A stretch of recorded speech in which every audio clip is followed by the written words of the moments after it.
Life in KL City, surrounded by calamity. It's all about honks and horns, the sound of a city being born.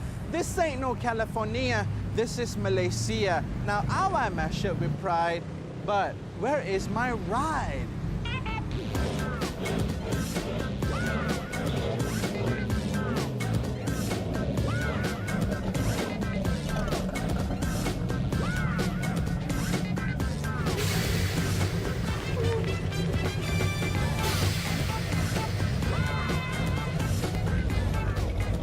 Nice one, man. Nice one, man. All right, come on, let's have a chat. All right, we'll do.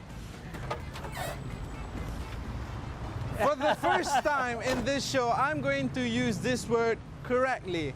Slamming. Slamming, how you doing, man? Hey, Thank you so much for joining us. Yeah, man. It is not every day that we get to see something like this in the streets of KL, right? Come on, you gotta admit that. So when people look at this, people are gonna ask, what is it? What would your regular answer be? It's a 1969 Chevrolet Impala. It's a right-hand drive, which is unique because it's actually made for Malaysia. It's built off a factory in Canada. So it's not a conversion to right-hand drive, but in fact a right-hand drive out of the factory. Right. So, when you say it's made for Malaysia, you mean it's made for a right-hand drive market? Yeah. But that does not include Malaysia, right? This was never sold here, right? Yes, this was sold here. In 1969, this was brought in for the Sarawak state government, and it was auctioned off in 71. So it was kept in storage until 2010, 2009, sorry, that's when I bought it. That's when you got it? Yeah. So from way back then in the 70s till 2000 something, it was kept in storage? Yeah. So basically you got the car in fairly mint condition?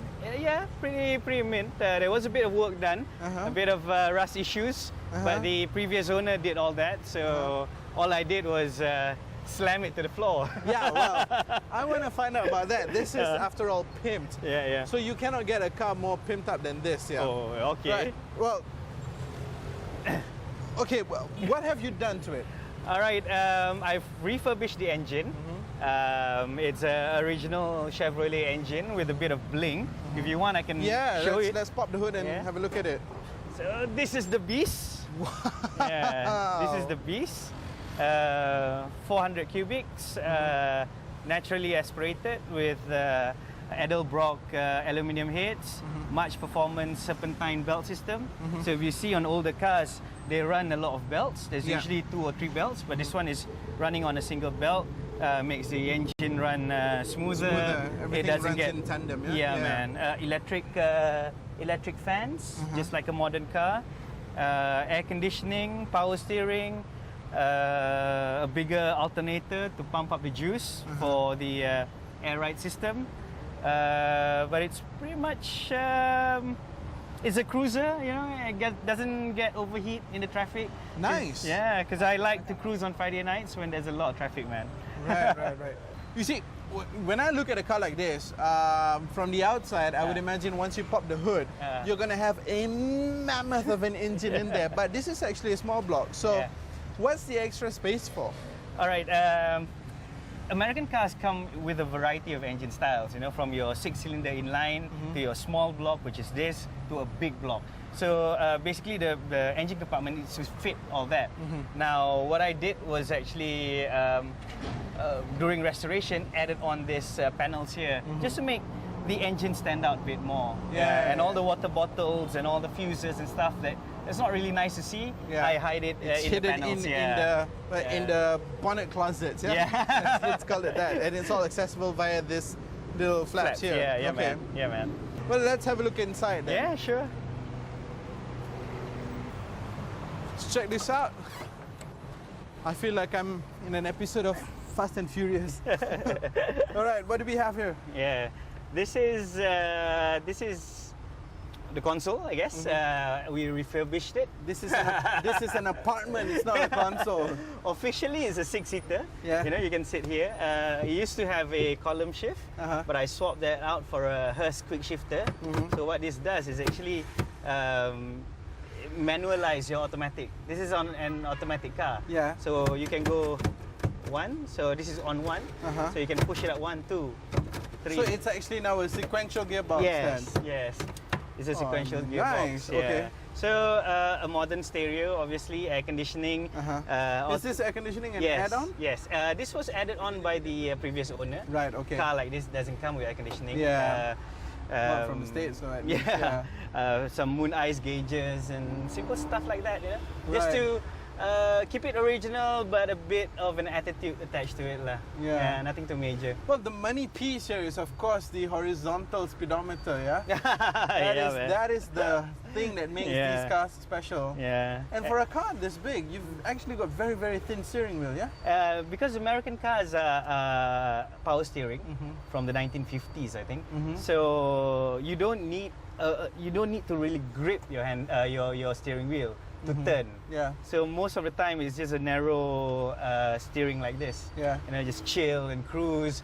But whenever you want to slam on the gas, it's there for you, man. Right. Instant gratification. Well, I have a feeling this box over here does something completely different. But let's go and look what's happening in the trunk first. Come on, let's go. All right, man.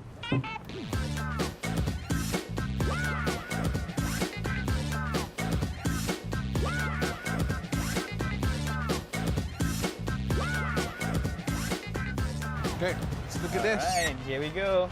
It's So, when we watch American films and then they say that, we look at them throwing bodies in the trunk, you literally can't throw two, three bodies in the trunk, yeah?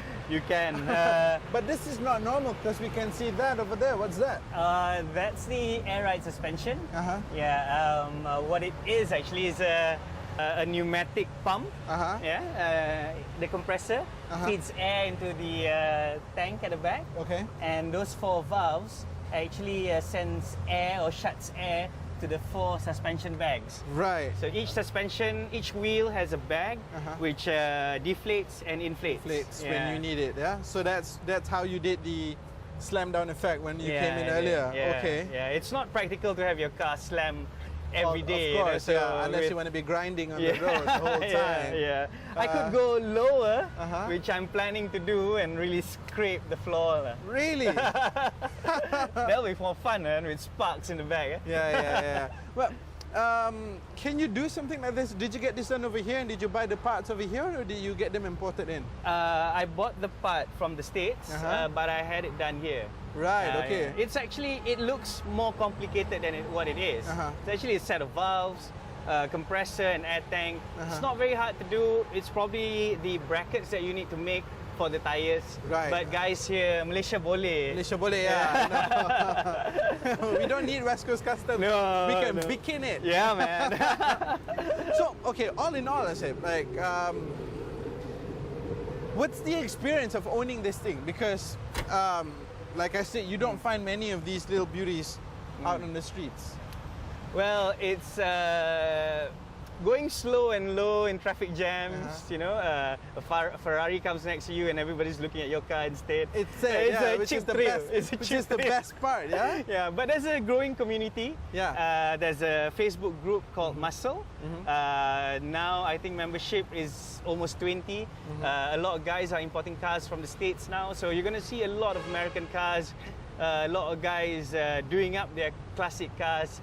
There's a whole underground movement called stunts as well. And also the old school guys with the Japanese rides, they're slamming it to the floor. It's all about attitude now, and I think Malaysia is slowly building a momentum and bringing up that scene. Right, I see. Well, I think a lot more attitude, and this car itself on Malaysian roads are attitude. Yeah. But I need you to show me what you can do with that box of switches earlier. Come on, let's have a look at that. All right. Well, check this out. Right.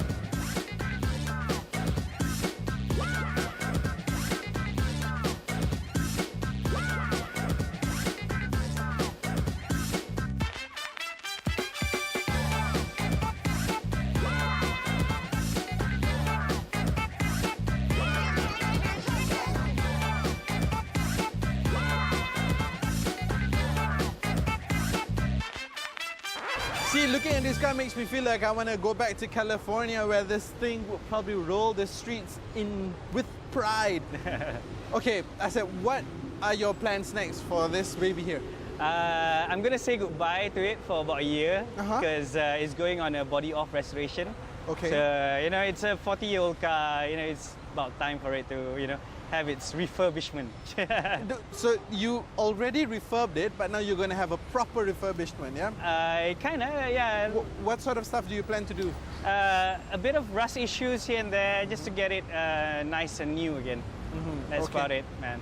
Now, final words would be, this is an American classic, and I think, through our chats, I kind of get that the appreciation for American classic cars is growing here in Malaysia, at least, yeah?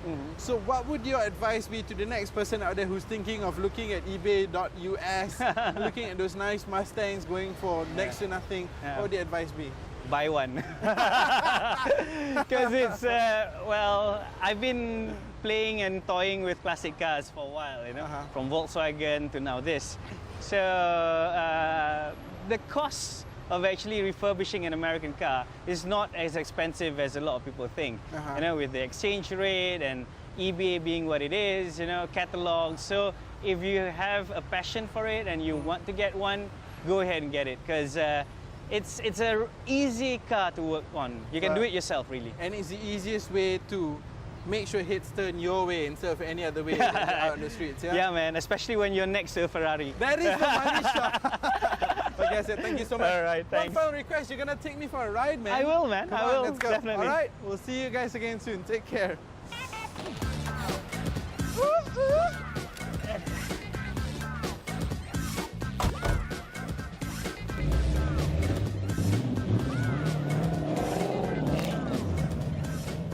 Oh, well, that's it for this week, guys, and that's it for this season. We will be back in a couple of months with a bigger, hotter and faster cars only on In Gear. For now, we hope you have a splendid Christmas and a very, very happy New Year. This is Lakshmi signing out.